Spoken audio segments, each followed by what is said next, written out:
Assalamualaikum warahmatullahi wabarakatuh. Sahabatku generasi Y yang dirahmati Allah, coba buka media sosial kalian, dalam hitungan detik kalian bisa melihat konten Ustadz berceramah, lalu bergulir ke video perayaan Nyepi, kemudian ke vlog teman yang merayakan Imlek. Dunia digital adalah miniatur Indonesia sangat beragam. Namun, baik kemudahan ini, algoritma media sosial sering menjebak kita dalam ruang gema hanya mendengar suara yang sama, lalu mulai percaya bahwa di luar komplek kita semua orang. Salah tantangan kita hari ini, bagaimana menjadi muslim yang lebih baik sekaligus warga negara yang lebih baik di Indonesia yang plural. Pertama, toleransi aktif bukan sekedar pasti. Selama ini kita sering salah paham tentang toleransi. Banyak yang mengartikan sekedar membiarkan orang lain berbeda itu toleransi pasti dan tidak cukup. Islam mengajarkan toleransi aktif, bergerak, berdialog, bekerja sama.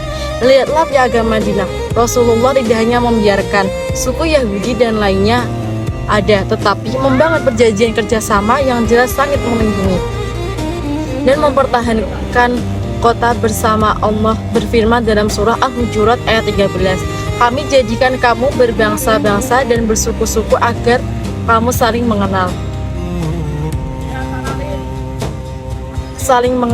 tukar sekedar tahu nama, tapi memahami budaya, pemikiran, dan tradisi, lalu menemukan titik temu untuk bekerja sama dalam kebaikan dunia. Kebaikan kedua, memahami mana konsep syariah dan konsep darurat dalam beragama. Kita perlu menanam prioritas. Ulama memutuskan tujuan utama syariah, menjaga agama, jiwa, akal, keturunan, dan harta. Dalam konteks berbangsa, menjadi keturunan NKRI, keamanan, dan perdamaian termasuk dalam menjaga jiwa dan harta. Penting juga memahami konsep darurat dalam kondisi tertentu. Suatu yang dilarang dapat diperbolehkan dan kemaslahatan yang lebih besar. Kita mungkin berbeda pendapat tentang ucapan selamat hari raya, tetapi kita sepakat bahwa membiarkan tetangga non-muslim merayakan hari rayanya dan aman adalah bagian dari menjaga kerukunan. Ketiga, melawan polarisasi dan menjadi jembatan media sosial kita dan begitu mudah dihembuskan isu sara untuk memecah belah. Satu video pendek dapat membuat satu kelompok marah dan pada kelompok lain. Generasi Z memiliki peran strategis menjadi jembatan, bukan berarti dari masalah. Saat isu sensitif muncul, jangan menyebarkan kebencian dan membagikan konteks provokatif tanpa klarifikasi.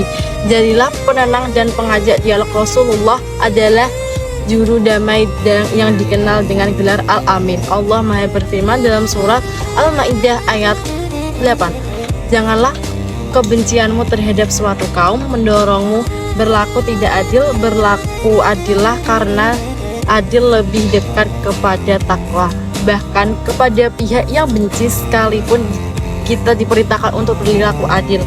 Sahabatku, Indonesia adalah rumah kita bersama. Banyak kamar dengan dekorasi berbeda, tetapi berada di bawah satu atap Pancasila dan NKRI. Menjadi muslim yang baik dan tidak berarti harus memusuhi mereka yang berbeda keyakinan. Islam mengajarkan rahmatan lil alamin. Mari kita bangun toleransi aktif, menjadikan perbedaan sebagai kekuatan, bukan alasan untuk bermusuhan. Jadilah generasi perajut, bukan perobek, pemersatu, bukan pemecah. Mari kita doakan negeri ini. Ya Allah, berkahi Indonesia, lindungi persatuan yang jadikan kami pembawa kedamaian. Sekian dari saya. Wabillahi taufik wal hidayah. Wassalamualaikum warahmatullahi wabarakatuh.